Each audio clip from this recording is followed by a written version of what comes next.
మీ ఎలాంటి వ్యాపార ప్రకటనలకైనా వెంటనే మా ఛానల్ సంప్రదించండి. ప్రస్తుతం మనతో పాటు ప్రముఖ ఆధ్యాత్మికవేత్త జ్యోతిష వాస్తు పండితులు వైవిఎస్ఎస్ గిరిరావు గారు మనతో ఉన్నారు. సో కర్మ సిద్ధాంతం గురించి కొన్ని ఆసక్తికరమైన విశేషాలు గురువుగారు ఉన్నారు. గురువుగారితో మాట్లాడదాం. నమస్కారం గురుగారు. నమస్తే నాయన మణికంఠ. గురుగారు, కర్మ సిద్ధాంతం చాలా ఇంట్రెస్టింగ్ టాపిక్. కర్మ అంత ఈజీగా వదిలిపెట్టదు అని చెప్పి చాలా సందర్భాల్లో మనం ఈ టాపిక్ గురించి వినే ఉంటాం. అసలు ఏంటి కర్మ అంటే ఏంటి? అలాగే జ్యోతిష్యం అనేది సాధారణంగా మన గత జన్మలో చేసిన పాప పుణ్యాలు ఆధారంగా ఉంటుందంటారు. అసలు దీని గురించి వివరించండి గురుగారు. ఇది ఖచ్చితంగా అండి. ప్రధానంగా చెప్పాల్సిన విషయం ఏంటంటే, జ్యోతిష్యంలో మనం చెప్పే ప్రిడిక్షన్స్ ఒక్కోసారి అవి పర్ఫెక్ట్గా మనకు రిజల్ట్ రాకపోవడానికి కారణం కర్మ సిద్ధాంతం. ఈ కర్మ సిద్ధాంతం తెలియక జ్యోతిష్యం తప్పు అనుకునే వాళ్ళు, భ్రమలో పడేవాళ్ళు చాలామంది ఉన్నారు. ఇప్పుడు శుక్రమహర్దశ ఉందనుకోండి, చాలా ఏదో బ్రహ్మాండంగా లగ్జరీగా బతుకుతాడు ఆయన, చాలా రాయల్గా ఉంటుంది ఆయన లైఫ్ అంతా అని చెప్తారు. శని మహర్దశ ఉంది, ఏలినాటి శని ఉంది, అర్ధాశని ఉంది, పెద్ద పెద్ద నలమహారాజు లాంటి వాళ్ళు అందులో కొట్టుకుపోయారండి. అసలు శని వస్తే అసలు మేము తట్టుకోలేము, అందులో 2.5 సంవత్సరాలేమో ఎడ్యుకేషన్ మీద కూడా, ప్రొఫెషన్ మీద కొడుతుంది, 2.5 సంవత్సరాలేమో హెల్త్ మీద కొడుతుంది, 2 సంవత్సరాలు ఫైనాన్స్ మీద కొడుతుంది. ఈ దెబ్బలన్నీ తగిలి పెద్ద పెద్ద వాళ్ళే కొట్టుకుపోయారు. మరి దాన్ని ఎలా జయించాలి అనుకున్నప్పుడు ప్రాక్టికల్గా మెదురుగా కూర్చున్నాను కదా నేను మీకు చాలా ఛానల్స్లో చెప్పిందే మళ్ళీ చెప్తున్నాను. ఇప్పుడు జనరల్గా ఏంటంటే ఇది 19 సంవత్సరాలు ఉంటుంది శని మహర్దశ అనేది. దానిలో శని మహర్దశలో అంతర్దశ ఫస్ట్లోనే వస్తుంది. ఈ వచ్చినప్పుడే కరెక్ట్గా నాకు ఏలినాటి శని 7.5 సంవత్సరాలు వచ్చింది. అంటే శని మహర్దశ, శని అంతర్దశ, అందులోనే ఏలినాటి శని 3 ఎట్ ఏ టైం వచ్చినప్పుడు యాక్చువల్గా జ్యోతిష ప్రకారం చెప్పాలంటే వాడు అసలు ఎక్కడో ఉన్నవాడు ఎక్కడో కొట్టుకుపోవాలని చెప్తారు. మరి నాకు ప్రాక్టికల్గా లైఫ్లో ఏమైంది, అదే టైంలో డిగ్రీ అయింది, అదే టైంలో పీజీ అయింది, అదే టైంలో ఉద్యోగం వచ్చింది, అదే టైంలో పెళ్ళి అయింది, అదే టైంలో పిల్లలు పుట్టారు, అదే టైంలో ఆస్తి నా పేరు వచ్చింది. అన్నీ మీకు ఎటువంటి ఇబ్బందులు జరగలేదు. అంటే జ్యోతిష్ శాస్త్రం తప్పనా? కాదు. ఇక్కడ గుర్తుపెట్టుకోవాల్సిన విషయం ఏంటంటే, ప్రధానంగా లీడింగ్ రోల్ పోషించేది కర్మ. మీకు జ్యోతిష్యంలో శుభగ్రహం శుభం చెయ్యాలన్నా, పాపగ్రహం పాపం చెయ్యాలంటే మనకి అశుభం కలిగించాలన్నా అది ఓన్గా ఏమీ చెయ్యదు. అంటే ఒక పోలీస్ ఆఫీసర్ మీ దగ్గరికి వచ్చి మిమ్మల్ని సంకెళ్ళేసి అరెస్ట్ చేసి తీసుకెళ్ళాలన్నా, లేదా మీ దగ్గరికి ఒకటి సెల్యూట్ కొట్టి మీకు సెక్యూరిటీగా ఇవ్వాలన్నా, దీనికి కారణం పోలీసుకి మీకు ఉన్న రిలేషన్ కాదు. మీరు ముద్దాయి ఉండి హత్య చేసి, దోపిడీ చేసి, రేప్ చేసి ఉంటే అదే పోలీస్ ఆఫీసర్ వచ్చి మిమ్మల్ని అరెస్ట్ చేసి, వారెంట్ చేసి తీసుకెళ్తాడు బెయిలేసి. అదే మీరు పాజిటివ్గా ఉండి ఒక ఐఏఎస్ చేసి ప్రజలకి సేవ చేస్తున్న పోస్ట్లో ఉండి మీరు ఒక రెప్యూటెడ్ పర్సన్గా ఉన్నప్పుడు అదే సిఐ, అదే ఎస్పీ, అదే డిఎస్పీ వచ్చి మీకు సెక్యూరిటీగా ఉండి మీరు చెప్పిందంతా ఆయన చేస్తాడు. అంటే మీకు ఆయనకి రిలేషన్ డిఫరెన్స్ ఏం లేదు. గ్రహాలు కూడా సేమ్ ఆ పోలీస్ ఆఫీసర్ లాగే.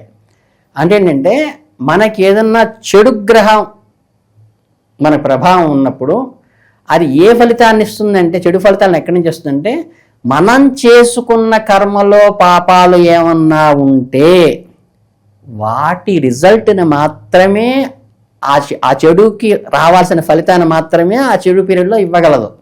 లేకపోతే అదేం చేయలేదు. మన గత జన్మలో నేను మంచి కర్మలు చేస్తే కనుక శని నన్ను ఏం చేయదంటారా?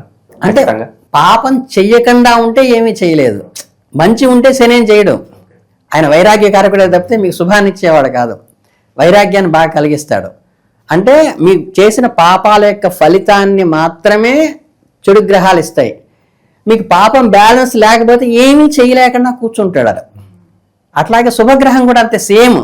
మీ గురువు బ్రహ్మాండంగా, గురు మహర్దశ 16 ఏళ్ళు బ్రహ్మాండంగా నడుస్తుంది అనుకున్నారనుకోండి, వీడు అసలు ఏ పుణ్య ఫలితము వీడు చేసింది లేకపోతే వాడికి ఏం ఉపయోగం ఉండదు. శుక్ర మహర్దశ అయినా ఉండదు, గురు మహర్దశ అయినా ఉండదు. అంటే మనం చేసిన పుణ్య ఫలితం యొక్క ఫలితాన్ని ఇస్తాడు మీకు. ఇంకా ఇప్పుడు పోలీసులాగా కాకుండా ఒక బ్యాంక్ క్లర్క్ ఉన్నాడు అనుకోండి, బ్యాంకులోకి వెళ్ళంగానే, మీరు కస్టమర్ వెళ్ళంగానే, ఆయన కొత్తగా వచ్చాడు బ్యాంకులోకి, జస్ట్ మీరు వెళ్ళంగానే మీ పేరు, అకౌంట్ నెంబర్ అది చూడంగానే మేనేజర్ ఏం చేస్తుంటే, ఆ రెండు కూర్చోండి సార్, కూర్చోండి, ఏం కావాలి మీకు అని చెప్పేసి కూర్చోబెట్టి కాఫీ ఇచ్చి, కూల్ డ్రింక్ ఇచ్చి మీతో పని చేసి పెడతాడు. ఆయన అక్కడ కౌంటర్ దగ్గరికి వెళ్ళకుండానే.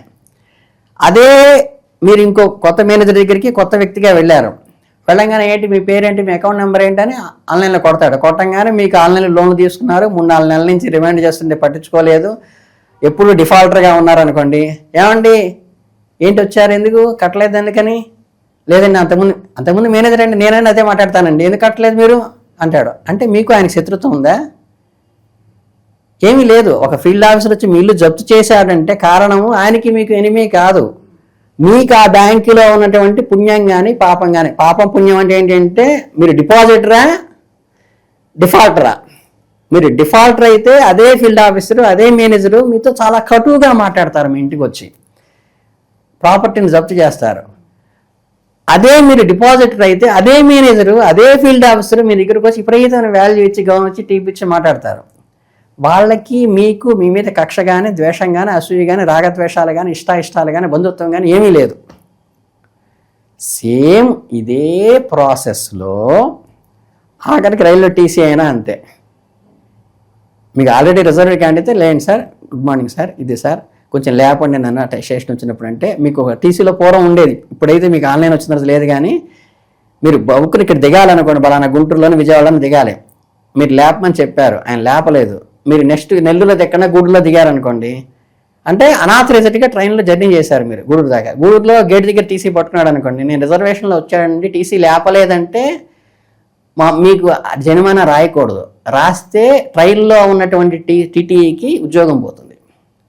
అంటే లేపాల్సిన బాధ్యత ఆయనది. ఇది చాలామందికి తెలియదు, ఒక డిపార్ట్మెంట్ వాళ్ళకి మాత్రమే తెలుస్తుంది. అంటే ఏంటంటే అక్కడ గౌరవం ఇవ్వటం గౌరవం ఇవ్వకపోవటం ఎలా వస్తుందో, అది బ్యాంక్ ఎంప్లాయ్ అయినా అంతే, పోలీస్ ఆఫీసర్ అయినా అంతే, ఇంకేదైనా ఎగ్జామినేషన్లో ఎగ్జామినర్ అయినా అంతే. ఏంటంటే మనం చేసే పాప పుణ్యాన్ని బట్టి ఇస్తుంది. కాబట్టి మీ కర్మ సిద్ధాంతంలో ఇది చూడకుండా అది చూస్తే రాదు. ఇంకోటి ఏంటంటే గత జన్మలో చేసినటువంటి వాసనలు కూడా, ఇప్పుడు మీరు నేను సంగీతం క్లాస్కి వెళ్ళామనుకోండి, నేను స్టార్ట్ చేయగానే బ్రహ్మాండంగా సంగీతం 10 రోజుల్లో నాకు బ్రహ్మాండంగా ఆకలింపు చేసుకుంటాను, మీకు రాదనుకోండి. కారణం ఏంటంటే వీటికి ఆల్రెడీ చేసిన సాధన యొక్క ఫలితము మీకు అక్కడ రిజల్ట్ వస్తుంది. పుణ్యమైనా అంతే, వేదాంతమైనా అంతే, మోక్షమైనా అంతే.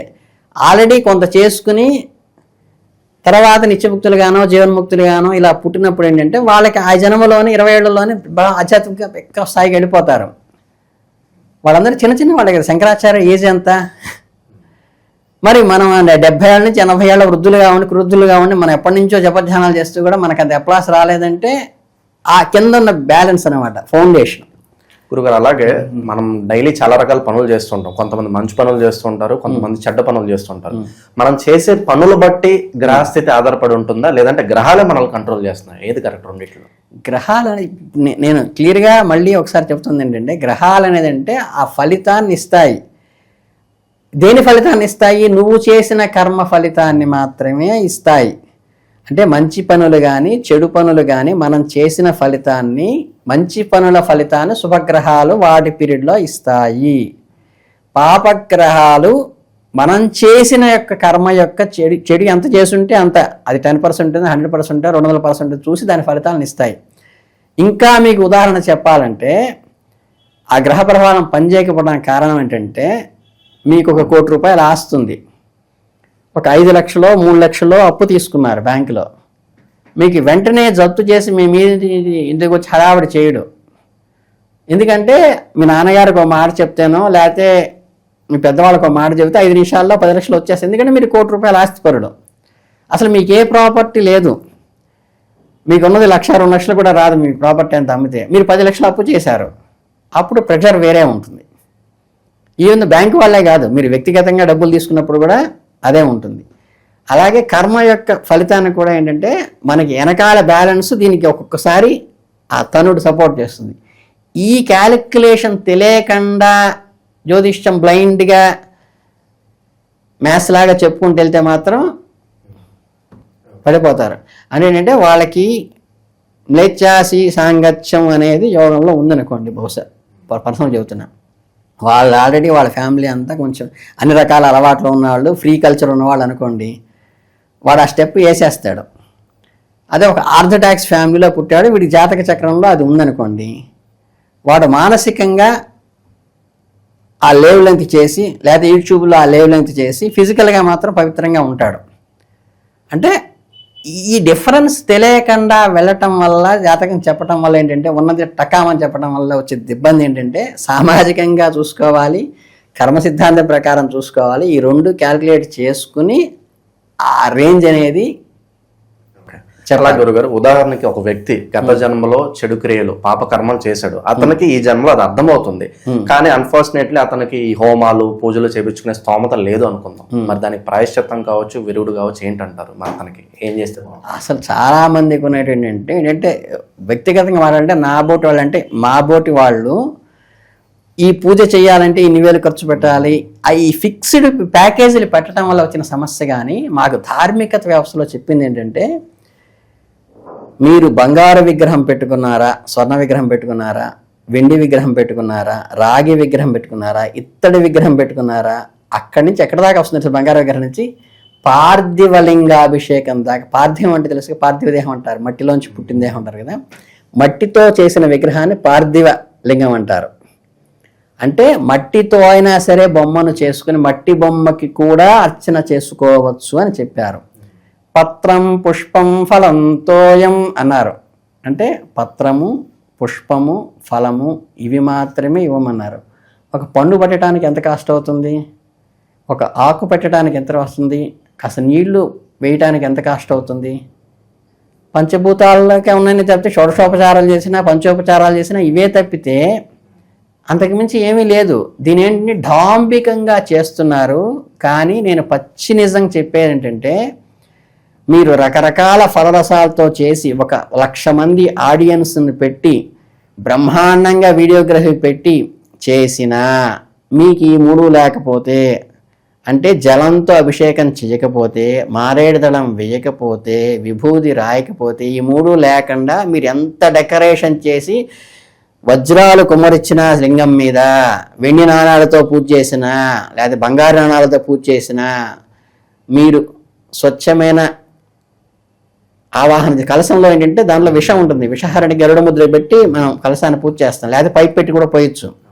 అలా కాకుండా అలా చేసి నీళ్లు, మారేడు దళము, విభూతి ఈ 3 వేయకుండా ఈ ఎన్ని డెకరేషన్లు చేసినా అసలు ఫలితమే ఉండదు అని శాస్త్రం. కనుక ఏంటంటే ఫలితానికి కావాల్సింది ఇవే. కనుక వాళ్ళకి శ్రద్ధ, ఆసక్తి, తాపత్రయము ఉంటే, మీకు కన్నప్పలో చెప్తాడు, యాక్చువల్గా ఆయన మాంసాహారి, ఆయన తినేది ఆయన పెడతాడు. ఇప్పుడు మేము ఇంటికి వచ్చామనుకోండి, మేము సద్బ్రాహ్మణులు అనుకోండి, మా ఇంటికి రాగానే పప్పు, నెయ్యి, కూర వేసి పెడతాం. మీరు బిర్యానీ తినేవాళ్ళైనా సరే పెట్టగానే చక్కగా పప్పు భలే చేస్తుందండి మా ఆవిడ, బ్రహ్మాండంగా చేస్తుందండి, వంకాయ కూర అద్భుతంగా చేస్తుందండి మా ఆవిడని పెడతాం. అంటే ఏంటంటే నాకు ఏదైతే మంచిది అనుకుంటానో, ధర్మాల్లో పరమధర్మం ఏంటంటే తనకు ఎదుటివాడు ఏది చేస్తే మంచి అనుకుంటాడో ఎదుటివాడికి అది చేస్తాం. అందుకని మా ఇంటికి వచ్చినప్పుడు మంచి ముద్దపప్పు వేసి చక్కగా ఆవకాయ వేసి బ్రహ్మాండంగా నెయ్యి వేసి పెట్టినారండి అంటే చాలా గొప్ప భోజనం కింద నేను చెప్తా. మీ ఇంటికి వస్తే బిర్యానీ పెడదామని మీరు అంటారు. కొంతమంది వీళ్ళు ఉన్నారు, కొన్ని కమ్యూనిటీస్లో ఉన్నారు, లంబాడిస్ క్యాస్ట్లో వాళ్ళకి వెళ్తే ఏంటంటే వాళ్ళు అల్లుడి ఇంటికి వస్తే మందు పోయించకపోతే అవమానంగా ఫాలో అవుతారట. అంటే ఆ అట్మాస్ఫియర్కి, ఆ పెరిగినటువంటి సాంప్రదాయంలో ఏంటంటే వాళ్ళకి అది చేస్తేనే గౌరవం ఇచ్చినట్టు. మా ఇంటికి పప్పు నెయ్యి వేస్తే మేము గౌరవిస్తాం, మీ ఇంటికి వస్తే బిర్యానీ పార్టీస్ గౌరవిస్తాం, ఇంకోళ్ళకి వెళ్తే అదేంటంటే వాళ్ళ సాంప్రదాయాన్ని బట్టి వస్తుంది తప్పితే ఈ అన్నిటికీ కాస్ట్ వేరేజ్ వేసుకోవడానికి లేదు. లోపల ఉన్నటువంటి ఆర్తినే చూస్తాడు తప్పితే కర్మ నశించడానికి కానీ పెరగడానికి కానీ మనం పెట్టుబడి వల్ల 2,000 పెట్టి జపం చేసుకుంటేనో 10,000 పెట్టి జపం చేసుకుంటే కాదు. వీడు శ్రద్ధగా చేస్తేనే జప ఫలితం వస్తుంది. ఈ కర్మ సిద్ధాంతంలో కర్మ, వికర్మ, అకర్మ అనే పదాలు వాడుతూ ఉంటారు. ఏంటి గురుగారు, వీటిని ఒకసారి ఎక్స్ప్లెయిన్ చేయండి. కర్మ అంటే ప్రాక్టికల్గా మనం నడిచేదంతా కర్మే. మనకి పుణ్యకర్మ చేస్తే మనకి లగ్జరీస్ అన్నీ వస్తాయి, అంటే పుణ్య ఫలితాలన్నీ వస్తాయి. పాపకర్మ చేస్తే దాని కష్టాలన్నీ పడతాం. కానీ మోక్షానికి వెళ్ళాలంటే ఈ 2 ఉండకపోతేనే మోక్షం వస్తుంది. మరి లేచినప్పటి నుంచి మీతో మాట్లాడుతుంటే కర్మ చేస్తున్నట్టే, మంచిగా తాగుతుంటే కర్మ చేస్తున్నట్టు, ఇది కుర్చీలో కూర్చుంటే కర్మ చేస్తున్నట్టే. ఈ కర్మ ఎక్కడ క్యాన్సిల్ అవుతుంది అంటే ఏంటంటే దానికి వికర్మ, అకర్మ అని 2 చెప్పారు. నిష్కామ కర్మ అనేది అన్నిటికన్నా హైయెస్ట్. ఇప్పుడు వ్యతిరేకంగా చేయటం ఏంటంటే, ఇప్పుడు మీరు వీళ్ళు వేసుకున్నారు కదా, మన మాలలు వేసుకుంటారు కొంతమంది, అయ్యప్ప మాలని వేసుకుని ఆయన శనిదేవుడు ఏవైతే ఇబ్బందులు పెడతాడో అవన్నీ వీళ్ళు ఫిజికల్గా పడిపోయి, అంటే ఉట్టికాడతో ఉండటం, ఒంటిపూట భోజనం చేయటము, అవన్నీ మనకి మనం సఫర్ వేసుకుని, అంటే తండ్రి నన్ను కొడతాడు అనుకున్నప్పుడు వీడే నాన్న తప్పైపోయిందని చెంపలు వేసుకున్నాడు అనుకోడు, తండ్రి కనికరం వస్తుంది. అంటే మనకి సర్ఫ్లెస్. అట్లాగే ఎదుటివాడు మన పిల్లాడు పెద్ద గొడవపడ ఇంటి వాళ్ళు మీదకి వచ్చారనుకో, వెధవా వాడితో తగాదా వేసుకుంటారు, మన పిల్లాడిని మనం కొడతాం, ఎందుకంటే వాడు ఊళ్ళో వాడు కొట్టకుండా ఉంటాడని. ఇది వికర్మ కిందకు వస్తుంది. అంటే వ్యతిరేకమైన కర్మ చేస్తూ దాన్ని క్యాన్సిల్ చేసుకోవడం అనేది వస్తుంది. కర్మ అంటే మామూలుగా మనం చేసే ప్రతిదీ కర్మ అనేది. అకర్మ అంటే ఏంటంటే ఈ కర్మ చెయ్యకుండా ఉంటాం. ఆ కర్మ చెయ్యకుండా ఉంటే అది జడుడి కింద లెక్క. నిష్కామ కర్మ చేసి క్యాన్సిల్ చేసుకోవడం అనేది కరెక్ట్. అంటే దాని నుంచి ఏమి ఆశించకుండా ఉచితార్థంగా ఏదైతే చేస్తాడో, అంటే తనకి తనకి బెనిఫిట్ ఏమీ లేకుండా చేస్తే ఏంటంటే ఆ కర్మ క్యాన్సిల్ అవుతుంది. కర్మ చేయకుండా జపధ్యానాలు చేయకుండా కూర్చుంటే బాధ్యతలు విస్మరించినట్టు. అందుకని ఏంటంటే కర్మ సిద్ధాంతంలో ఏం చేస్తాను, రాజయోగంలో ఏం చెబుతారంటే, ముక్కు మూసుకుని జపం చేస్తూ కూర్చుంటే అంటే వీడు తండ్రి బాధ్యతల్ని వదిలేశాడు, భర్త బాధ్యతల్ని వదిలేశాడు, కొడుకు బాధ్యతల్ని వదిలేశాడు. ఈ బాధ్యతల్ని వదిలేసి కూర్చుని నాకు మోక్షం రావాలంటే ఎందుకు వస్తుంది? నువ్వు తండ్రిగా చేయాల్సిన పిల్లలకి చెయ్యాలి, భర్తగా భార్యకి చేయాల్సినవన్నీ చెయ్యాలి, కొడుకుగా తల్లిదండ్రులకి చేయాల్సినవన్నీ చెయ్యాలి. చేసి అప్పుడు రెక్టిఫై అయ్యి అప్పుడు నీ జపధ్యానాలు నువ్వు చేసుకోవాలి. అకర్మ అనేది ఏంటంటే అసలు ఏమి చేయకుండా కూర్చుంటే సెట్ అయిపోతుంది అనుకుంటాడు. అది కూడా కాదు, నిష్కామ కర్మ చెయ్యాలి. అన్నిటికన్నా హైయెస్ట్ నిష్కామ కర్మ. ఏమి ఆశించకుండా, ప్రతిఫలాల అపేక్ష లేకుండా do your duty without expectation అనేది చేసుకుంటూ వెళితే అది నిష్కామ కర్మ అవుతుంది. అప్పుడు అది హైయెస్ట్గా మేము చెప్పడం జరుగుతుంది. సో ప్రస్తుత పరిస్థితులు మనం చూస్తున్నాము, యాక్సిడెంట్లు చాలా ఎక్కువగా అవుతున్నాయి. రోడ్ యాక్సిడెంట్లు మీరు ఏదన్నా తీసుకోండి, సడన్ గా చనిపోతున్నారు. కొంతమంది అడిగితే అతని టైం అంతవరకే ఉంది, అతని కాలం చెల్లింది అంటారు. ఇక్కడ మనం గత జన్మ గురించి చూసుకున్నట్లయితే అటు ఏమైనా తప్పులు చేశాడా, అలా చేయడం వల్ల అతని లైఫ్ ఇక్కడ సడన్ గా ఎండ్ అయిపోయింది అనుకోవచ్చా? రెండింటికి ఏమైనా కనెక్షన్ ఉందా గురుగారు? ఏదన్నా కనెక్షన్ కొంతవరకు ఉంటుందండి. మనకేంటంటే స్వయంకృతం అనేది కొంత వస్తుంది, పరాకృతం అంటే భగవంతుడు నిర్ణయించింది కొంత ఉంటుంది. ఇప్పుడు భగవంతుడు ఎంతవరకు నిర్ణయిస్తాడంటే, వీడికి ఉన్న బిఎఫ్ అంటే బ్రాడ్ ఫార్వర్డ్ ప్రకారము వీడికి ఎంత కర్మ ఉంది కాబట్టి వీడు ఒక గవర్నమెంట్ ఎంప్లాయీగా, ఒక సీనియర్ అసిస్టెంట్ గానో, ఒక జూనియర్ అసిస్టెంట్ గానో, ఒక టీచర్ గానో, వీడి ఈ లైఫ్ స్టైల్లో మిడిల్ క్లాస్లో వీడి ఫిక్స్ కావాలి. లేకపోతే హయ్యర్ పోస్ట్లో ఒక ఎమ్మెల్యే కొడుకు కానీ, ఎంపీ కొడుకు కానీ, లేకపోతే ఒక రాజుగారి కొడుకు కానీ పుట్టాలి, లేకపోతే ఒక పేదవాడి కొడుకుగా పుట్టాల వరకే ప్రీ డిసైడెడ్. అంతవరకు విధిరాత, దాన్ని ఎవడో మార్చలేడు. వచ్చిన తరువాత అదే సీనియర్ అసిస్టెంట్ పోస్ట్లో నువ్వు కూర్చున్న తర్వాత నువ్వు మన గవర్నమెంట్ జాబ్ వచ్చింది కదా అని దాన్ని అడ్డం పెట్టుకుని ఎదుటివాడు ప్రతివాడు డబ్బులు ఇస్తేనే నేను ఫైల్ నడిపిస్తాను, లేకపోతే నడిపించను, వాడి బాధల్లో ఉన్నా, ఇబ్బందుల్లో ఉన్నా, అనారోగ్యంతో ఉన్నా వాడు వచ్చి కలిస్తేనే వాడికి లీవ్ శాలరీ పెడతాను, ఇలా కూర్చున్నప్పుడు ఏమవుతుందంటే ఇది వీడు చేసుకునేది, దీనివల్ల నెగిటివ్ అవుతాడు. రిజల్ట్ ఈ జన్మలో ఉంటుందా అంటే అందులో ఏంటంటే చిన్న చిన్నవైతే పోస్ట్ పోన్ అవుతాయి. అచ్యుత్కటై పుణ్య పాపై ఇహవై ఫలమిచ్చి అత్యంత పాపం కానీ అత్యంత పుణ్యం కానీ చేస్తే అప్పటిదాకా ఆగదు, ఇమీడియట్గా పడుతుంది. అంటే ఏంటంటే ఒక 10,000 ఎగ్గొట్టావు బ్యాంకుకి, అది నిదానంగా వస్తుంది వాయిదాలు పడి. ఒక ప్రామిసరీ నోటీస్ ఎగ్గొట్ట నిదానంగా వస్తుంది. ఒక 10 మందిలో మర్డర్ చేసావు, ఇప్పుడే ఇమీడియట్గా బెడీలేసి తీసుకెళ్తాను నేను. అంటే మేజర్ కర్మ జరిగినప్పుడు ఇమీడియట్గా రిజల్ట్ వస్తుంది. చిన్న చిన్న లోపాలు చేసినప్పుడు అవి 1 by 1 ఇప్పుడు మనకి లా ఎలా ఉందో, మన చట్టం ఎలా ఉందో, ఈ రెండిట్లో కూడా ఏంటి అత్యంతంగా ఇమీడియట్గా చేస్తే ఇమీడియట్గా పడిపోతుంది. ఈ చిన్న చిన్నవి చేస్తే వాయిదాలు వేసి, కోర్టు వాయిదాలు వేసి, ఆర్గ్యుమెంట్స్ చేసి, డిస్కషన్ చేసి ఇవన్నీ వస్తాయి. అలాగే కర్మలో కూడా అలా జరుగుతుంది. కాకపోతే ఆఫ్టర్ డెత్ జరిగేది ఈ ఆర్గ్యుమెంట్స్, డిస్కషన్స్ ఏం ఉండవు. ఈ కర్మ ఫలితాన్ని అసలు డిసైడ్ చేసేవాళ్ళు ఎవరు? ఆ దేవుడు ఎవరు డిసైడ్ చేసేది? ఇతనికి ఈ కర్మ ఇంత అనుభవించాలని డిసైడ్ చేసేది ఎవరు? అంటే ఈ క్యాల్కులేషన్ అంతా ఎవరు చేస్తున్నారంట? అదే మీకు ఇప్పుడు ఏరోప్లేన్స్ వెళ్ళిపోయినప్పుడు మొన్న రాజశేఖర రెడ్డి గారు చనిపోయినప్పుడు ఈ బ్లాక్ బాక్స్ కోసం ఎతికారు అందరూ. ఆ బ్లాక్ బాక్స్ దేనికంటే వీళ్ళు కమ్యూనికేట్ అంతా అక్కడ ఉన్నటువంటి ఎయిర్పోర్ట్తో వాళ్ళు కమ్యూనికేట్ చేస్తూ మేము వెళ్తోంది, వాతావరణం డల్గా ఉంది, ఇలా ఉంది, ఇలా చెప్తారు. అలా మీరు చాలామంది అనుకునేది ఏంటంటే ఈ కర్మ అంతా పైకి వెళ్ళి చిత్రగుప్తుడని ఉన్నారు, యమధర్మదారు నాకు పెద్ద డిస్కషన్ జరుగుతుంది, డిబేటింగ్ జరుగుతుంది, మన కోర్టులో జరిగిన డిస్కషన్ ఉంటుంది, ఏమి ఉండదు అక్కడ. ఇప్పుడు శిక్షలు అంటే చిత్రగుప్తుడు వేస్తాడు, సాధారణంగా సినిమాలో చూస్తాము. మరి కర్మ ఫలితానికి ఎవరు డైరెక్టర్? ఇవన్నీ అది అనుకునేది భ్రమలో ఉండేది ఏంటంటే ఇది ఎవరో డిసైడ్ చేస్తాడు, ఎవరో శిక్షలు వేస్తాడని కాదు. ఇప్పుడు అక్కడికి వెళ్ళి మీరు ఒక టీవీ వీడియో రికార్డ్ చేసింది సినిమాని ఫస్ట్ చూసేటప్పుడు 3 గంటల సినిమా చూస్తాం. ఆ సినిమాని రాత్రి ఏం సినిమా చూసాం గుర్తు తెచ్చుకోవడానికి మీకు ఎంతసేపు పడుతుంది? మ్యాక్సిమం 1.5 minute 2 minutesలో మొత్తం స్టోరీ అంతా రికలెక్ట్ అవుతుంది కదా. అలాగే మీరు పుట్టినప్పటి నుంచి మీరు 70 ఏళ్ళకి 80 ఏళ్ళకి చనిపోయేదాకా ప్రతిదీ లోపల ఈ పంచేంద్రియాలు ఉన్నాయి మనకి. ఈ ఇంద్రియాలు ఫిజికల్, లోపల సోల్ అనేది ఫిజికల్ కాదు. దీనికి దానికి పంచ తన్మాత్రలు అని ఉంటాయి ధార్మిక శాస్త్రంలో. ఈ తన్మాత్ర ద్వారా ఈ ఫిజికల్గా ఉండే బాడీ చేసిన కర్మలు దాంట్లో రికార్డ్ అవుతాయి వాసనల రూపంలో. ఈ రికార్డ్ అనేవి లోపల బ్లాక్ బాక్స్లో ఏరోప్లేన్లో ఎలా రికార్డ్ అవుతుందో ఈ మొత్తం రికార్డ్ అవుతాయి. మీరు ఈ బర్త్ అయిపోయిన తర్వాత మీకు అక్కడ తీసుకెళ్ళి ఏం చేస్తారంటే ఆర్గ్యుమెంటు, ఈ సాక్ష్యాలు ఇవన్నీ పక్క వాళ్ళు వచ్చి చెప్పేవారు. ఈ లోపల ఉన్న బాక్స్ తీసుకెళ్ళి అక్కడ ప్లే చేస్తాడు అంతే. జస్ట్ ప్లే చేయగానే నువ్వు ఏకాంతంగా బెడ్రూమ్లో కూర్చొని ఏం చేసావు, నువ్వు ఒక్కడే బాత్రూంలో ఉన్నప్పుడు ఏం చేసావు, నువ్వు పక్క వాళ్ళు ఎవరూ లేనప్పుడు ఎవరి గురించి నువ్వు ఏం ఆలోచిస్తున్నావు దగ్గర నుంచి మొత్తం అన్ని రికార్డ్ అనేవి ఆటోమేటిక్గా ప్లే అవుతాయి. జస్ట్ డిస్ప్లే చేయటమే. ఇప్పుడు మీరు ఏదన్నా మీరు చేసిన తప్పు కానీ మంచి కానీ ఒక వీడియోలో రికార్డ్ చేసి 100 మంది అక్కడ చూస్తుండగా ప్లే చేశారంటే మీకు మాట్లాడటానికి ఏమి ఉండదు, నో డిస్కషన్.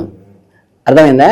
ఇవన్నీ ఆటోమేటిక్గా అక్కడ స్ప్లిట్ సెకండ్స్లో ప్లే అయిపోవటం వల్ల రైట్ వాడు అహో నేను ఈ జన్మలో వచ్చి వీడి కొడుకని, వీడి భార్యని, వీడి తల్లిని, వీడికి అయ్యో వీడు లేకపోతే నేను బతకలేనని, వీడి కోసం నేను ఫోర్జరీ చేసి, వీడి కోసం లంచాలు తీసుకుని, వీళ్ళ కోసం భార్య కోసం నగలు కొనాలని ఇవన్నీ తప్పుడు పనులని చేసి నేను వచ్చిన పర్పస్ ఏంటి అప్పుడు గుర్తొస్తాయి అన్నీ. అంటే ఎలా ఉంటుందంటే మీరు నిద్రపోతున్నారు, నిద్రపోయేటప్పుడు అందులో పరిగెడుతున్నో, కోట్లాడుతున్నో, తగాదాడుతున్నో ఏదో గందరగోళంలో ఉంటారు రకరకాల మనుషులను పెట్టుకుని. ఈ డిస్కషన్ ఇదంతా భ్రమని ఎప్పుడు తెలుస్తుంది మీకు? అమ్మాయి లేవరా, ఆఫీస్కి టైం అవుతుంది, స్కూల్కి టైం అయింది లేవరా అని పిల్లాడు అమ్మ వచ్చి లేపంగానే ఇదంతా భ్రమ అని ఎలా తెలుస్తుందో మీకు ఈ దేహంలోంచి బయటికి వెళ్ళంగానే అంతకుముందు జన్మలో ఎంత పడ్డారు, అప్పుడు బ్లాక్ బార్డర్ ప్లే చేసినప్పుడు ఎంత లేదండి నేను ఇట్లా మంచి జన్మ ఈసారి నుంచి బుద్ధి రావాలని మన లోపల ఏదైతే క్రియేట్ అవుతుందో నాకు ఇలాంటి జన్మ కావాలని అది పిక్చరైజేషన్ వచ్చి నెక్స్ట్ బస్తకు వస్తుంది. ఎవడో మీకు ఇవ్వడు. తర్వాత ఈ దూన్లో వేయించటాలు, సూదులతో పొరటాలు, ఇది ఏమీ ఫిజికల్ బాడీలోకి వచ్చి నువ్వు అనుభవిస్తావు. నువ్వు సూదులతో వచ్చే ఫలితం నీకు రావాలనుకోండి, అర్థమైందా? వాడు శుభ్రంగా ఇప్పుడు ఈ నాన్ వెజిటేరియన్ అందరూ తింటున్నారు కదా, అలాగే ఒక చేపలాగా, ఒక గొర్రెలాగా, ఒక మేకలాగా పుట్టి ఈ కొయ్యటం అని ఇంకో మనిషి వచ్చి వీడిని కోస్తాడు, ఇంకో మనిషి వచ్చి వీడిని వేయిస్తాడు. మీరు నిత్యం నాన్ వెజిటేరియన్ వీటిలో రోడ్ల మీద పోతుంటే చూస్తుంటారు కదా, లేకపోతే వేసి సర్కస్లో పెట్టి దాన్ని నానా హింస పెట్టి దాన్ని ఫీట్లు చేయిస్తుంటారు. ఇవి ఎవడు చేస్తున్నాడు? ఫిజికల్గా ఒక బాడీలోకి ఏర్పడి చేస్తున్నాడు. అక్కడెక్కడో బాండీ పెట్టి నూనె వేయించరు. ఈ ఏదైతే రిజల్ట్ రావాలో అది ఇక్కడే వచ్చేస్తుంది. ఆ వచ్చేది కూడా ఏంటంటే ఇక్కడేమో ఇగో అడ్డం వస్తుంది బాడీలో ఉన్నప్పుడు. పైకి వెళ్ళినప్పుడు ఏంటంటే నాకు ఈ శిక్ష పడాలని వాడు వెంటనే డిసైడ్ అయిపోతాడు. మీకు జనరల్గా చెప్పాలంటే కొన్ని బాగా ధార్మికమైన విషయాల్లో కనుక ఎవరు తప్పు చేశారనగానే వాడు శిష్యుడు వచ్చేసేసి తలంచుకుని ఎలా సరెండర్ అయిపోతాడో, మనకి సోల్లోకి వచ్చిన తర్వాత ఎథిక్స్ అనేవి వచ్చేస్తాయి మనకి ఆటోమేటిక్గా. ఫిజికల్ బాడీలో ఇగో అడ్డం వస్తుంది. రాగానే నాకు ఇటువంటి బాడీ రావాలని, ఇటువంటి శిక్షలు అనుభవించాలని నాకు జడ్జి నా సోల్ నాకు చేస్తుంది. ఆ ఏదైతే జడ్జిమెంట్ చేసిందో అది వెంటనే రీఫార్మ్ అయ్యి అటువంటి బాడీ వీడికి వచ్చేస్తుంది. అప్పుడు ఈ వేయింపుళ్ళు, ఈ దంచుళ్ళు, ఈ ఏడిపించటాలు ఇవన్నీ మళ్ళీ ఫిజికల్ బాడీలో ఇక్కడికి వచ్చి అనుభవిస్తాడు. ఎక్కడో ఉండి అనుభవించడు. ఎక్కడో ఉండి ఎవడో చేస్తాడు అనుకుంటారు. అక్కడ పెద్ద పెద్ద కూరలు పెట్టుకుని, మీసాలు పట్టుకుని, కత్తులు పట్టుకుని చేయరు. ఈ వేయింపుళ్ళు, ఈ దరువులు, ఈ పిల్లాని చేత హింసపడటం, లేకపోతే కొడుకుగా వచ్చి నేను పొద్దుగులు సతాయించడం, ఎంత డబ్బులు ఇచ్చినా ఇవ్వలేదంటాం, లేకపోతే ఇచ్చినా నేను జవరం పాదసేవ చేసి మా నాన్నగారు అందరు గొప్పవాళ్ళు లేరంటాం, ఇవన్నీ ఇక్కడికి వచ్చి అనుభవిస్తాడు. ఇలాంటి అనుభవించే లైఫ్ని వాడు జడ్జికి వాడు చేసుకుని ఇప్పుడు ఏం చేయాలి నిన్ను అంటే వాడికి వాడే కాల్చుకుంటాడు చూసారు ఏదో మిలిటరీలో ఆ టైప్లో వాడికి వాడే డిసైడ్ చేసుకుంటాడు. ఆ సోలే ఆ జడ్జిమెంట్ పాత్రలో వచ్చేస్తుంది, దానికి తగ్గ బతిస్తాడు. ఇచ్చిన తర్వాత ఇక్కడికి వచ్చి మళ్ళీ చారంగానే మళ్ళీ వీడు కొత్త స్టోరీ స్టార్ట్ చేస్తాడు. మాడు గట్టి పడిపోతుంది. సహస్రారం అని చిన్నప్పుడు మెత్తగా ఉంటుంది, మధ్యలో బొక్క ఉంటుంది యాక్చువల్గా. అది ఎప్పుడైతే గట్టి పడిపోతుందో వీడు లౌకికంలో పడి కొట్టుకుంటాడు. ఇంకా ఇక్కడి నుంచి మళ్ళీ ఆ బాధలు పడుతూ కూడా ఎవడో నాకు చేశాడు, ఎవడో అన్యాయం చేశాడు, దేవుడిని అన్యాయం చేశాడు, ఇవన్నీ కొత్త స్టోరీ. ఇదంతా పునర్మరణం ప్రాక్టికల్గా. అలాగే ఇప్పుడు ఈ జనరేషన్ వాళ్ళు ఎక్కువగా తెలుసుకోవాలనుకుంటున్న కామన్ డౌట్ ఏంటంటే, ఇప్పుడు తల్లిదండ్రులు ఉన్నారు, వాళ్ళు చేసిన వాళ్ళకి సంబంధించి కర్మ ఫలితాలు పిల్లలకు ట్రాన్స్ఫర్ అవుతాయి అంటారు. ఫర్ సపోజ్ వాళ్ళు గత జన్మలో మంచి చేశారు అనుకోండి, వీళ్ళకి మంచి రిఫ్లెక్ట్ అవుద్ది, హ్యాపీగా తీసుకుంటారు, ఎటువంటి కంప్లైంట్స్ ఉండవు. ఇన్ కేసు వాళ్ళు పాపాలు చేస్తే పిల్లలకు ట్రాన్స్ఫర్ అవుతూ ఉంటాయి. ఇప్పుడు కామన్ గా ఆలోచిస్తూ ఉంటారు, నేనేం తప్పు చేశాను, వీళ్ళ కడుపును పుట్టడమే నేను చేసిన తప్ప ఏంటి, సాధారణంగా వాళ్ళడు ఏదో స్టేజ్ అనిపిస్తూ ఉంటుంది. మరి అటువంటి వాళ్ళు ఏం చేసుకుంటే బాగుంటుంది అంటారు? అంటే ఇక్కడ ఏంటంటే ఇప్పటిదాకా మనం డిస్కస్ చేసింది వ్యక్తిగత కర్మ అంటారు. అంటే ఈ సోలు చేసుకున్నటువంటి కర్మను అనుభవించడానికి జడ్జిమెంట్ ఎలా ఉంటుంది, దానికి ప్రతిఫలం కూడా వీడే డిసైడ్ అవుతాడు, వీడే అటువంటి దేహంలోకి వెళ్తాడు, ఆ బాధలన్నీ ఆ దేహంతో వాడే అనుభవిస్తాడని చెప్పాం కదా. ఈ వ్యక్తిగత కర్మతో పాటుగా మనకి సామాజిక కర్మ, వంశకర్మ, దేశకర్మ అని రకరకాలు ఉంటాయి.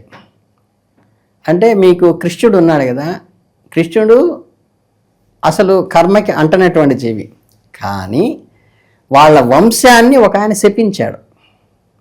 ఆ వంశానికి శాపం రావటం వల్ల యాదవ వంశం మొత్తం నాశనం కావాలంటుంది. అందులో భాగంగా పెద్ద 8 వయసులో, 6 వయసులో, 5 వయసులో పెద్ద రాక్షసులను హరించిన వాడు చిన్న బాణం ముక్కుకి ఎంత ముక్కు గుచ్చుకుని, అది కాలుకి మొత్తం గుండెలకు కూడా గుచ్చుకోవాలా, కాళ్ళలో ఒక చిన్న బొట్టనేలకు గుచ్చుకుంటే ప్రాణం వదిలాడు.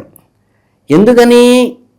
నేను పెట్టిన రూల్స్ నేనే పాటించకపోతే, ఒకసారి ఏదో ఉంది మీ నెహ్రూ గారి తట్లోనో ఎవరో లక్ష్మీబాయి ఎవరో వచ్చి ఈ పాస్ లేకపోతే ఎవరిని లోపలికి పంపిస్తుంటే నెహ్రూ గారు వెళ్తే పంపించదాం, ఏమంటే నాకు ఇన్స్ట్రక్షన్స్ ఇచ్చారని అంటుంది. అప్పుడు చిరునవ్వు నవ్వి ఆయన కూడా పాస్ తెప్పించుకుని లోపలికి వెళ్తాడంటారు. సరే, అట్లా ఈ దేహంలోకి అనుభవించిన తర్వాత దేహానికి ఉన్న కమిట్మెంట్స్ కోసం ఆయనకేమి అంటావు. అంటే రాజ్యం ముందు రోజు ఇస్తానన్నా యాక్సెప్ట్ చేస్తాడు, మన్నాడు 14 ఏళ్ళు వనవాసం చేయమన్నా యాక్సెప్ట్ చేస్తాడు, లేదు సీతాదేవిని విడిపోయినా యాక్సెప్ట్ చేస్తాడు, భూదేవిలో కలిసిపోయినా యాక్సెప్ట్ చేస్తాడు, మళ్ళీ వచ్చినా యాక్సెప్ట్ చేస్తాడు. వీటికి అంటాడు ఆయన. ఇది అక్కడ మానవుడిగా ఏం చెయ్యాలి, అయ్యో నా సీత ఎక్కడ ఉంది, నా సీత ఎక్కడ ఉంది ఎత్తుక్కున్నట్టుగా నటిస్తాడు జగన్నాటక సురదారి. ఎత్తుక్కుంటుంటే ఒకసారి పార్వతీదేవి అందిట కదా, ఏమిటండి ఈయన ఇంత ఎత్తుకున్నాడు, రాముడు దేవుడు అన్నారు, మీరందరూ వెళ్ళి పూజలు చేస్తారు ఆయన దగ్గరికి వెళ్ళి, ఈయనేంటి ఇది మానవుడిగా పుట్టంగానే లతల్ని కొంగల నుంచి నా సీత ఎక్కడ ఉంది ఎత్తుక్కుంటాడంటే, ఆయనకి అన్నీ తెలిసి ఎవరు తీసుకెళ్ళాడో తెలిసి, ఎవరు చంపడానికి వాడు పుట్టాడో కూడా తెలుసు ఆయనకి. అంటే లేదని చెప్పి సీతాదేవి వేషం వేసుకుని వస్తుంది పార్వతీదేవి. రాగానే అమ్మా జగన్మాత, నా సీత రూపం తెలిసిన కర్మ నీకేం పట్టింది అమ్మా జగన్మాత, నమస్కారం పెడతాడు. అంటే ఆయనకి అన్నీ తెలుసు, కాకపోతే వాళ్ళ నాన్న చేసిన కర్మని ఈయన రెక్టిఫై చేయాలి, వాళ్ళ అమ్మగారు చేసినటువంటి కర్మకి ఆయన ఇచ్చిన వరానికి ఈయన రెక్టిఫై చేయాలి. దానికి అనుగుణంగా ఈయన మనతో పాటు ఒక మనిషిలాగా, ఈయనతో మనతో పాటు ఒక జీవిలాగా, ఒక ఉద్యోగిలాగా, ఒక క్లర్కులాగా బతుకుతూ ఉంటాడు. కానీ ఆయనకి అన్నీ తెలుసు, మనతో పాటు తిరుగుతున్న వ్యక్తే కదా అనుకునేట్టుగా జీవించటం అనేది ఒక నాటకం. కానీ దేనికి అంటదు, అందరితో పాటు అప్లై చేయాలి కాబట్టి అప్లై చేస్తాడు, అందరితో పాటు వ్యతిరేకిస్తే మానుతాడు. కానీ దాని సఫర్ లోపల పడడు, మనిషిగా ఏ విధంగా బిహేవ్ చేయాలో బిహేవ్ చేస్తున్నట్టుగా నటిస్తాడు. కానీ లోపల ఏమీ అంటకుండా జీవించేటువంటి తత్వమే భగవతత్వం.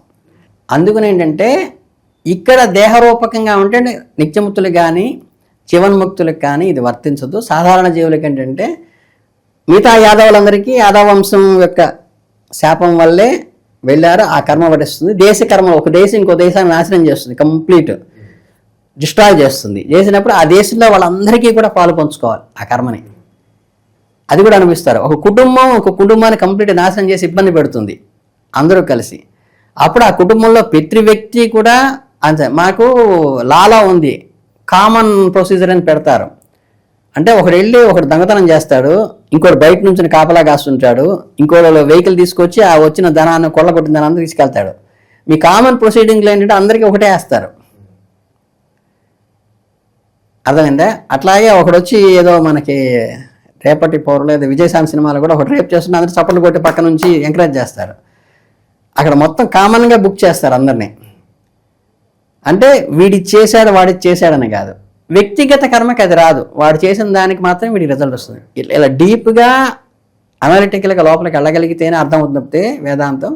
లేకపోతే ఇవన్నీ ట్రాస్ లాగా ఉంటాయి. కారణం ఏంటంటే ఈ అనాలిసిస్ టెక్నిక్ వాడికి తెలియదు. ఈ ప్రకారంగా మరి కింద జనరేషన్ వాళ్ళు వాటిని అనుభవించాల్సిందే అంటారు, మరి తప్పించుకోవడానికి లేదంటారా? ఏమన్నా సొల్యూషన్ ఏమన్నా ఉందా? మరి సొల్యూషన్ అంటే పశ్చాత్తాపమే. పశ్చాత్తాపం పడినప్పుడు సొల్యూషన్ వస్తుంది. దానికి రెమెడీ వచ్చినప్పుడు ఈయన చేయించుకోవడానికి సొల్యూషన్ ఏంటంటే ఈయన కూడా నా అందరి యాదవులతో పాటు వెళ్ళిపోవాలి. సముద్రుడు వచ్చేసి మొత్తం ద్వారక మొత్తం ముంచేస్తారు, అయినా భరించాలి. కాకపోతే వాళ్ళలాగే ఈయన సఫర్ కాడ ఆవేదన చెందడం అంతే. అలాగే ఈయన వ్యక్తిగత కర్మతో పాటు కుటుంబ కర్మను అనుభవించాలి, వంశంలో ఏదన్నా బాగా ఇబ్బంది పెట్టుంటే, అంటే భ్రూణహత్య లాంటివి చేసుంటే వీళ్ళకి నెక్స్ట్ జనరేషన్లో వీళ్ళకి పిల్లలు పుట్టకపోవడం, అభాషణలు కావడం, ఇవన్నీ జరిగిపోవడం ఏంటంటే వీడు ఏదైతే వద్దనుకున్నాడో అది వీడికి జరుగుతుంటుంది. ఎవరికైనా విద్యాభ్యాసాన్ని ఆటంకం కలిగించాం మన కుటుంబం అంతా కలిసి విద్య నేర్చుకోకుండా, అప్పుడు వీడి పిల్లలు నెక్స్ట్ జనరేషన్లో విద్య రాదు. ఎవరితో ధనాన్ని అన్యాయంగా కొలగొట్టాం, వీడికి ఆదాయం లేకుండా ఉద్యోగం రాకుండా అవస్థ పడుతుంటాడు. ఇవన్నీ ఏంటంటే వీటి కర్మలో వస్తాయి. వ్యక్తిగతంగా చేస్తే వ్యక్తిగతంగా వస్తుంది. అంటే అన్నదమ్ములందరూ బాగుంటారు, వీడు ఒక్కడే సఫర్ అవుతున్నాడంటే వ్యక్తిగత కర్మ. కుటుంబం మొత్తానికి ఇబ్బంది పడుతున్నారంటే అది కుటుంబ కర్మ. ఒక గ్రామం మొత్తం ఇబ్బంది పడుతోంది, ఫ్లోరిన్ వాటర్ వచ్చింది, అక్కడ ఫ్లోరిన్తో అనారోగ్యంతో బాధపడుతున్నారంటే వీళ్ళందరూ అదే. మీకు ఇది రాధాశ్యామని ఎవరో మన ఈయన చేశాడు, హీరో చేశాడు, జాతకాల మీద చేసేటప్పుడు నాదేదో చేయి చూడండి అని ఒకటి చూపిస్తుంది సరదాగా. ఆయనకి మారకం ఉంటుంది, మారకం అంటే మరణం. టక్కన ఇంకోటి చూపిస్తాడు, వాడికి మారకం ఉంటుంది. అంటే వీళ్ళందరూ అక్కడ గ్యాదర్ అవుతారు. అంటే ఆ ట్రైన్లో యాక్సిడెంట్లు జరిగేటప్పుడు ఎంతమంది ఉన్నారో అందరికీ మారక దశ వచ్చినప్పుడు కరెక్ట్గా అప్పుడే ఆ ట్రైన్ ఎక్కుతారు. వీడికి మారక దశ లేకుండా జీవితం ఉన్నప్పుడు ఏంటంటే కరెక్ట్గా రిజర్వేషన్ చేయించుకున్న వాడు కూడా క్యాన్సిల్ బయట కూర్చుంటాడు. ఇప్పుడు మన చేయ చూసుకుని గత జన్మలో నేను మంచి చేశానా చెడు కర్మలు చేశాను తెలుసుకునే అవకాశం అని ఉంటుందంటారా? ఉంటుందండి. ఇప్పుడు మీకేంటంటే రైట్ హ్యాండ్ లెఫ్ట్ హ్యాండ్ అని ఉంటుంది కదా, ఇదేమో ప్రజెంట్ లైఫ్ అంటాము, ఇది పాస్ట్ లైఫ్ అంటాము. ఇందులో జాతకం పర్ఫెక్ట్గా ఉండి, యోగం పర్ఫెక్ట్గా ఉండి, ఇందులో డిఫెక్ట్గా వస్తే పుట్టేటప్పటికి వాడు పైన నిర్ణయించుకున్నప్పటికీ కొంత దానికన్నా లెస్ చేసుకున్నాడు, ఇంకా తప్పులు చేసి ఆ డిఫెక్ట్ చేసుకున్నాడు. లేదు ఇందులో డిఫెక్టివ్గా ఉంది, లేకపోతే అర్థం చేసుకుంటాడని వచ్చి చచ్చిపోతానుంది, ఇందులో ఆ బ్రేక్ లేకుండా చక్కగా జీవనానికి పర్ఫెక్ట్గా వచ్చింది అనుకోండి, అంటే ఏంటంటే ఈ జన్మలోకి వచ్చిన తర్వాత చేసుకున్న పుణ్యాల వల్ల అది మారుతుంది. అందువల్లే పూర్వం ఎట్లా ఉంది, మనం వచ్చేటప్పుడు బర్త్ అయ్యేటప్పుడు ఏ స్టేజ్లో ఉన్నాము, ఇప్పుడు దానికన్నా మెచ్యూరిటీలో ఉన్నామా డల్లో ఉన్నామా, ఈ రెండు హ్యాండ్స్ చూసుకుంటే అర్థమైపోతుంది కదా. గురుగారు, అందరి మధ్యలో మిగిలే ఒక సాధారణ డౌట్ ఏంటంటే, కొంతమంది మనం చూస్తూ ఉంటాం చాలా భక్తి శబ్దాలతో భగవంతునికి పూజ చేస్తూ ఉంటారు, ఎప్పుడు గుళ్ళకి వెళ్తూ ఉంటారు, అభిషేకాలు చేస్తూ ఉంటారు. బట్ కట్ చేస్తే ఎప్పుడు ఆందోళనతోనూ కంగారుతోనూ కావచ్చు, ఎప్పుడు చుట్టూ కష్టాలతోనే ఉంటారు. ఏంటి దేవుడా నా పరిస్థితి ఎప్పుడు ఇంతేనా అని చెప్పి రోధిస్తూ ఉంటారు. మరి ఎందుకు ఇలాంటి పరిస్థితులు ఏర్పడుతున్నాయి అంటారు?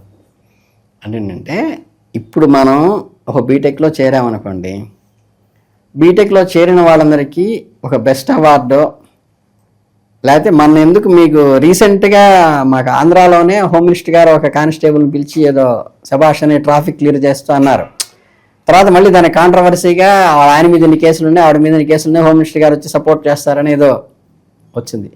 అదే ఇప్పుడు మీ బీటెక్లో ఒక బెస్ట్ స్టూడెంట్గా సెలెక్ట్ చేయాలంటే బీటెక్లో చేరినప్పటి నుంచి ఆయన ఏం చేస్తారు, చాలా బుద్ధిమంతుడిలాగా సిన్సియర్గా హానెస్ట్గా చదువుకుంటూ పైకి వచ్చాడు.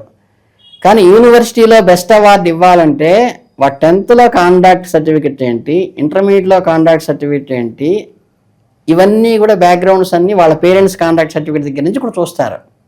ఇది చూసేటప్పుడు మనం గత జన్మలో పాపాలు చేస్తున్నాము అంటే, ఒకసారి డిబారా ఇంటర్మీడియట్లో మళ్ళీ వచ్చాము, 10th క్లాస్లో కాండాక్ట్ సర్టిఫికెట్ బాగా లేదు, బట్ ఇప్పుడు వచ్చినప్పటి నుంచి అంటే ఈ జన్మలో బీటెక్ వచ్చినప్పటి నుంచి నువ్వు చాలా సిన్సియర్గా హానెస్ట్గా చేస్తున్నప్పుడు మరి బెస్ట్ స్టూడెంట్గా అవార్డు ఇచ్చేటప్పుడు ఇంకొక అబ్బాయికి ఇచ్చారే అంటే కారణం ఏమిటి అంటే వాడికి 1వ క్లాస్ నుంచి కాంటాక్ట్ క్లియర్గా ఉంది. అర్థమైందా?